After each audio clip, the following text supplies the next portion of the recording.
Everyone, I am Chhavi. I hope you are doing well. आज date है 14 जून 2025 और मैं ये वीडियो आज बना रही हूँ क्योंकि मैं आज सुबह जस्ट अपना नीपा का एग्ज़ाम देकर आई हूँ, PhD entrance sociology. Okay. And मेरा जो सेंटर है वो कमला नेहरू कॉलेज था, जो दिल्ली यूनिवर्सिटी के अंदर आता है। मेरा एग्ज़ाम सुबह 10 से 11:30 के बीच में था। ठीक है, मैं ये वीडियो आज बना रही हूँ ताकि मैं ज़्यादा से ज़्यादा इन्फॉर्मेशन दे पाऊँ और जो मुझे याद है एग्ज़ाम के बारे में वो मैं आपको बता पाऊँ। ठीक है, नीपा आपको पता ही होगा, इसका full form national institute of education policy and administration. ये 1962 से है इंडिया में। ये यूनेस्को और वर्ल्ड बैंक के साथ काम करता है। Yes, it is a very it's a deemed to be university और ये बहुत फेमस है। ठीक है, और 2006 से इसे डीम्ड टू बी यूनिवर्सिटी का मिला था। तो it is also providing courses from then. इस जो भी हमारे पॉलिसी बनती है यूजीसी एनसीईआरटी की, वो इन्हीं के थ्रू जाती है। जो एनईपी 2020 इनका बहुत बड़ा रोल है। ठीक है, ये जो समग्र शिक्षा, सर्व शिक्षा अभियान जो भी हैं, इनमें इनका बहुत बड़ा रोल होता है। ये हो गया नीपा की बात। इसका जो पीएचडी का एप्लीकेशन है वो अप्रैल से शुरू हो जाता है। अराउंड 1 महीने तक इसका ओपन रहता है विंडो हर साल, मैंने जितना देखा है। तो आप उसके बीच में अप्लाई कर सकते हैं। अब एप्लीकेशन में आपको क्या क्या चाहिए, वो उसके प्रोस्पेक्टस जो है पीएचडी का उसमें अवेलेबल है। लेकिन हाँ, आपको अपना एसओपी रेडी करना ज़रूरी है। वो आपको 500 वर्ड्स का एसओपी मांगते हैं, जो आपको उनके फॉर्म के थ्रू टाइप करके लिखना होता है। कॉपी पेस्ट हो जाता है मतलब, but you have to type it and the topic is well you are doing. So अगर आप नीपा में लेना चाहते हैं तो पहले at least decide a topic and उसके बारे में 500 वर्ड्स का मेजर एसओपी। ठीक है, बाद में वो इलेबरेट करते हैं जब इंटरव्यू में होते हैं। ठीक है, इसके बाद मैं आपको बताती हूँ इसके एंट्रेंस में क्या होता है। इसका एंड 31 को था, लेकिन वो पोस्टपोन हो गया था, तो मैंने आज दिया है 14 जून को। अराउंड हम 560 स्टूडेंट्स थे आई वुड से, और काफ़ी लोग आए नहीं थे। मतलब काफ़ी तो नहीं, बट आई थिंक 10-20% लोग नहीं आए थे। मैं बताती हूँ इसके एग्ज़ाम के बारे में। लास्ट ईयर का मैंने एक वीडियो देखी थी। मुझे सबसे बड़ी प्रॉब्लम ये है, वो लोग आपका जो क्वेश्चन पेपर है वो आपके आंसर शीट के साथ अटैच करवा देते हैं। तो आप अपने घर नहीं लेके आ सकते, और प्रीवियस ईयर क्वेश्चंस जो हैं वो अवेलेबल ही नहीं है नीपा की। It is very hard. मेरे को भी बहुत मुश्किल हुई थी, बट मैंने जितना देखा, पढ़ा, एंड मैं आज किसी नीपा वाले फैकल्टी से मिली और उन्होंने मुझे बताया। आई होप मुझे पहले पता होता, बट इट्स फाइन। ओके, अभी मैं आपको टॉपिक्स बताती हूँ सबसे इंपॉर्टेंट जो आपको नीपा में एंट्रेंस के लिए चाहिए ही चाहिए। ठीक है, अभी मैं पढ़ रही हूँ क्योंकि बहुत सारे हैं, तो आप ध्यान रखना। ठीक है, ये सब आपको रटने चाहिए, ये आपको लिखने हैं। ये मेरे नोट्स हैं, अगर आपको चाहिए होंगे तो यू कैन कॉमेंट। मैं आपको पीडीएफ्स प्रोवाइड कर सकती हूँ ईमेल के थ्रू।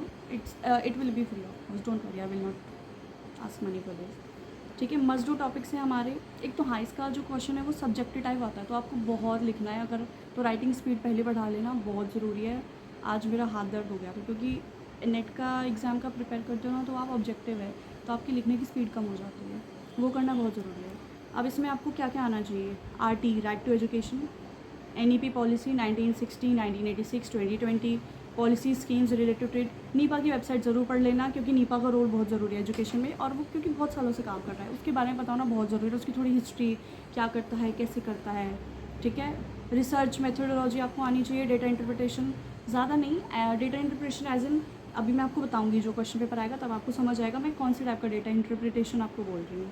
ठीक है, school education, higher education, literacy, role of teacher, quality research, ICT, online education, girls education, employability, gender education, education in budget, university ranking, research aptitude, foundational learning, state education, Samagra Shiksha, Sarva Shiksha, father of education, school etcetera, legal acts, issues related to education, Viksit Bharat development curriculum, school structure, issues related to education.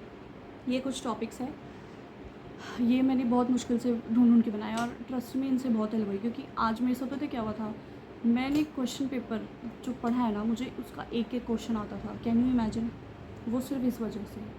तो हाँ, ये बहुत आपको help करेगा। लेकिन हाँ, at least 15-20 days minimum देना preparation को। एज इन आपको एक एक जो, जैसे समग्र शिक्षा, आपको पता होना चाहिए कब आई थी, क्यों आई थी, क्या क्या इसका काम है ना। इस वे में आपको पढ़ना है। आई स्वेयर, मैं इतनी खुश थी ना जो एक क्वेश्चन पेपर देख के, कि मेरे को एक एक क्वेश्चन आता था। अब थिंकर्स आपको कौन कौन से करने हैं, बाकी अभी मैं नोट्स पलटूंगी तो मैं आपको और बताऊंगी। इस सिर्फ इतने नहीं है। Krishna Kumar, John Dewey, Durkheim Foucault, Michel Foucault, पता ही होगा आपको आई थिंक, अगर आप सोशोलॉजी के हो। पियर बोर्दियन, के गांधी, अम्बेडकर, अमृत सेन, पियाजे, प्रोफेसर पदम सारंगपुरी, श्री अरबिंदो, पॉल फ्रायर, और इसका थोड़ा सा वो राधा कृष्ण कमीशन, कोठारी कमीशन, और ये आपका ये जो थोड़ा आपको फिलोसफिकल और सोशोलॉजिकल अप्रोच भी इनको देना है। ठीक है, अब मैं आपके जो मैंने लिखे हुए हैं मेरे नोट्स, अब मैं वो थोड़े पढ़ रही हूँ, शायद वो टॉपिक रिवाइज़ हों, तो प्लीज़ बेयर विद मी। ठीक है। इसके बाद मैं क्वेश्चन की बात करूँगी कि आज मेरा कैसे गया था। राइट एजुकेशन NEP मैंने आपको बता दिया है। थोड़ा सा इनका कंपैरेटिव स्टडी टेबल बना लेना लाइक दिस, ओके। थोड़ा इजी हो जाएगा। जैसे NEP में क्या था, 2020 86 में क्या क्या डिफरेंस थे। जैसे जो NEP 1968 था वो एक विजन था, 1986 एक एक्सपेंशन था, और NEP 2020 क्या था, हमारा एक पूरा ट्रांसफॉर्मेशन है। तो ये आपको लिखने में हेल्प करता है फिर एग्जाम में, ठीक है। अब आपके थिंकर्स की मैं बात करूँ तो ये तो आपके हो गए। उसके बाद आप कुछ नीपा के जो फैकल्टी हैं उनका ले सकते हो, जैसे professor R Govinda and Madhumita Bandopadhyay, Mausumi Chatterjee, RC Tripathi, AK Sharma, Sudhanshu Bhushan, Neelam Sood, R Govinda, इन सब ने बहुत हैवी काम किया हुआ है, तो बहुत हेल्प मिलेगी आपको, ठीक है। रिसर्च में क्या करना है, जैसे क्वांटिटेटिव क्वालिटेटिव मिक्स मेथड क्या होता है, खुद रिसर्च के क्या कंपोनेंट्स होते हैं, कॉमन रिसर्च टूल्स क्या है हमारे एजुकेशन के रिसर्च में, एथिकल प्रिंसिपल्स हमारे रिसर्च के, तो आपको पता ही होगा। नीपा कंट्रीब्यूशन क्या है रिसर्च में हमारी एजुकेशन की। उसके बाद एम्प्लॉयबिलिटी, और हाँ सबसे इम्पॉर्टेंट रिसर्च मेथोडोलॉजी आनी चाहिए, और आपको contemporary issues related to education अच्छे से पता होना चाहिए, ठीक है।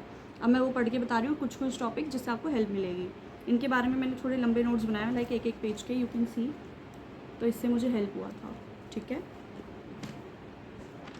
ओके अब मैं बताती हूँ, जैसे गर्ल्स एजुकेशन एम्प्लॉयबिलिटी, अब इसमें आप गवर्नमेंट स्कीम्स ला सकते हो। एम्प्लॉयबिलिटी सेकंड है, employability education the broken link, जैसे कैसे हमारे इंडिया में डिग्री होल्डर्स बन रहे हैं, जॉब के लिए नहीं है ना। एजुकेशन बजट पॉलिसी और रिसोर्स कमिटमेंट, जैसे भाई अभी लास्ट ईयर हमारे 1.25 लाख करोड़ अलॉट हुआ था, लेकिन वो क्या है हमारा हमारे जो समग्र शिक्षा यानी जो स्कूल एजुकेशन था उसको सिर्फ 73,000 करोड़ मिला था। सिर्फ नहीं, आई मीन बहुत होता है, बट एज एन जैसे कोठारी कमीशन है उसने 1986 में बोला था कि भाई जो NEP 1986 थी भाई, उसके टाइम कोठारी कमीशन ने बोला था, उससे पहले जब वो स्टडी हुई थी, कि भाई हमारा जो एजुकेशन है उसमें हमारी GDP का 6% देना है तुमने, लेकिन वो अभी जो आया है ना इसका सिर्फ 2.9% है, तो विच इज़ लो कंपेरेटिवली। इसके बाद आपका यूनिवर्सिटी रैंकिंग हो, जैसे NRF ग्लोबल रैंकिंग हो गई आपकी, Herrick education and reforms under NEP 2020, जैसे ये अभी एकेडमिक बैंक ऑफ क्रेडिट्स आया है, ये CUET का एग्ज़ाम हो गया। टीचर एजुकेशन जैसे अभी 4 साल की इंटीग्रेटेड BEd होने वाली है ना। Foundational learning, articles related to education, article 21, 29, 30, 45, 46, 51A, 7th schedule and 42nd amendment act, RTE 2009, UGC act, NCERT, AICT, NECT act, ठीक है। RTE के प्रोज एंड कॉन्स, और स्कूल स्ट्रक्चर इन इंडिया भाई के सेंट्रल स्टेट लेवल पे कौन कौन सी universities जो एडमिनिस्ट्रेशन है वो काम करते हैं और उनका स्कोप क्या है ना, चैलेंजेस क्या आते हैं उनको। अब मैं कुछ नाम ले रही हूँ, ये छोटी छोटी स्कीम, ये रिपोर्ट, ये वो हैं, मैं इनकी फुल फॉर्म्स के करके मैंने इनको लिखा हुआ है। जैसे ये हमारा मिनिस्ट्री ऑफ एजुकेशन है, ये पहले MHRD था, है ना। अब एक जैसे आज जो डेटा आया था, जैसे निपुण भारत, ये शिक्षा SSA सर्व शिक्षा अभियान, तो ये फुल फॉर्म्स है, मैं आपको बोल रही हूँ, आप ढूंढ के लिख लेना। NAS, नेक्स्ट है ASER, UDISC प्लस, DISC, उसके बाद है GIS, उसके बाद है AICTE, RMSA, RUSA, Nipun Bharat, PM Shri, NETF, NCF, TPD, HEI, PTR, DPSP। Role of NIEPA website से देख के लिख सकते हो, नीपा की बहुत हेल्प मिलेगी। उसके बाद आप जैसे थोड़े एक दो कंट्रीज़ के लिख सकते हो कि भाई जैसे टीचर डेवलपमेंट में सिंगापुर, चीन चाइना जैसे बहुत आगे हैं। करिकुलम और असेसमेंट में फिनलैंड और न्यूजीलैंड से हम सीख सकते हैं, क्योंकि जब आप क्वेश्चन दोगे ना आपको सोल्यूशन भी देना है, और कैसे दोगे आप ये कह सकते हो भाई इस कंट्री से हमें ये सीखना चाहिए, इस सही तरीके से, ठीक है। उसके बाद राधा कृष्ण कमीशन, कोठारी कमीशन का आपको पता होना चाहिए। अब मैं कुछ आपको मिशन और अभियान बता रही हूँ जो आपको एग्जाम में बहुत काम आएंगे, ठीक है। सर्व शिक्षा अभियान, राष्ट्रीय ये RMSA, RUSA, समग्र शिक्षा, निपुण Bharat, PM Shri, Beti Bachao Beti Padhao, KGBV, digital India, Diksha portal, ये निष्ठा दीक्षा जो चली हैं नए, mid day meal scheme, Shaala Siddhi जो नीपा का टूल है सेल्फ इवैल्यूएशन का, नीपर NIPER, फिर है स्वयं पोर्टल हो गया, टेट एजुकेशन, ये CTET I mean, TET CTET, B.Ed 4 year degree है जो TPD NCT, ये सब कुछ है मैंने लिखे हुए हैं। इसके अलावा आई वुड से आप बाकी आपको जो मिले आप थोड़ा जैसे ChatGPT की हेल्प ले सकते हो, कुछ रिसर्च टूल्स के बारे में पढ़ लिया। वो जो बाकी जो मैंने थोड़ा बहुत ChatGPT से जो मैंने रिसर्च किया था वो यही था जो मैंने आपको शुरू में बताया था। ठीक है, जैसे कीवर्ड्स रिलेटेड टू एजुकेशन, क्योंकि वो लिखने होते हैं ना, हमें हाईलाइट करने होते हैं। कीवर्ड्स पूछ लो ChatGPT से, और रिसर्च टूल्स पूछ लो, थोड़ा डेटा पूछ लो रिलेटेड टू एजुकेशन। जैसे उसमें मेरे को जैसे ASER की अभी लास्ट ईयर जो रिपोर्ट हुई थी, 2-4 आपको पता होनी चाहिए स्कूल से रिलेटेड। जैसे ये लास्ट ईयर जैसे यूनियन बजट आया था, तो हमारे एजुकेशन को कितना मिला था, तो ये सब आपको पता होना चाहिए, है ना। ये बहुत इंपॉर्टेंट है, क्योंकि आपको थोड़ा, क्योंकि एग्जामिनर को पता चल गया भाई बच्चे को पता है ना। इसके बाद बारी आती है एग्ज़ाम की। भाई देखो, एग्ज़ाम तो इजी था, लेंथी बहुत है, तो लिखने की प्रैक्टिस कर लेना। मेरा थोड़ा छूट गया था, मैं बताती हूँ कैसे छूटा था, ठीक है। बाकी जो रिज़ल्ट होगा मैं आपको बता ही दूँगी, ठीक है। अब बताती हूँ एग्ज़ाम के बारे में। 1.5 घंटे का एग्ज़ाम था, बहुत गर्मी थी आज, सॉरी बताने की इन्फॉर्मेशन नहीं है, बट ओके, बहुत गर्मी थी आज, ठीक है। अपना भाई 90 मिनट्स का एग्ज़ाम था, 3 क्वेश्चंस थे, सॉरी 3 सेक्शन थे। पहला था, अब मैं बताती हूँ डेटा इंटरप्रिटेशन कैसे इंपॉर्टेंट है। पहला क्वेश्चन था रिसर्च से रिलेटेड। हमें एक डेटा टेबल दी हुई थी ड्रॉप आउट रेट की 3 ईयर की, और ये नीचे लिखा होता UDISC+, मतलब इसने ये रिपोर्ट तैयार की थी। तो अब UDSI आपको पता ही नहीं होगा तो आप कैसे करोगे, तो इससे आपको हेल्प मिलेगी, है ना। नीचे लिखा होता तो आप एक लाइन उसको भी एक्सप्लेन करके लिख सकते हो, है ना। 3 ड्रॉप आउट रेट की टेबल दी हुई थी। अब उसमें से 5 इन्फ्लुएंसेस निकालने थे, 2 मार्क्स ईच, तो 10 मार्क्स ही हो गए, है ना। फर्स्ट सेक्शन था A, जिसमें एक डेटा टेबल दी हुई थी, 5 इन्फ्लुएंसेस निकालने थे, 2 मार्क्स के ईच, और सब 100 वर्ड्स में होने चाहिए, ठीक है। और जो हमारा सेकंड था उसका मैं आपको बताती हूँ। जो उसके बाद हमारा सेक्शन B था, उसमें थे 3 क्वेश्चन, 500 वर्ड्स के लिखने थे, कोई भी 2, ठीक है। लिमिट 500 वर्ड्स की थी।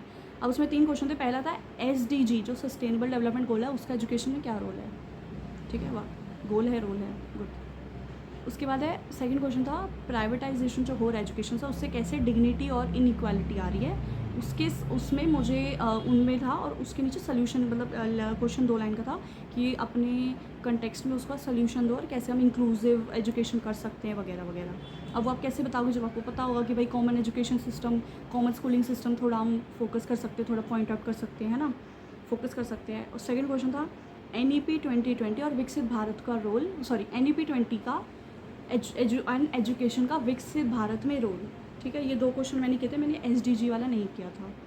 इसके बाद आता है थर्ड, वेरी इंपॉर्टेंट, 1000 वर्ड्स का था। 2 क्वेश्चन आते हैं, 1000 वर्ड की वर्ड लिमिट है, एक क्वेश्चन को ही करना था, ठीक है। मुझे जो सेकंड क्वेश्चन है मुझे याद नहीं आ रहा है, मैंने बहुत ट्राई किया। अगर मुझे याद आ जाएगा तो मैं अपडेट करके डिस्क्रिप्शन में डाल दूँगी, पर मुझे बिल्कुल याद नहीं आ रहा है कि वो कैसा क्वेश्चन था। मैंने बहुत ट्राई किया याद करने का, ठीक है। It was something related to schooling and higher education, yes, employability, याद आ गया मुझे। कैसे एम्प्लॉयबिलिटी जो हमारी जैसे एजुकेशन में है कि डिग्री हो रही है, जैसे मैंने आपको बताया था एम्प्लॉयबिलिटी वाला, मैंने आपको बताया था कि जैसे जो हमारी एम्प्लॉयबिलिटी है, एम्प्लॉयज़ हम एम्प्लॉयबिलिटी आप समझो कि मतलब जॉब के बेसिस पे कैसे था, वो मैंने किया नहीं था, मुझे याद आ गया।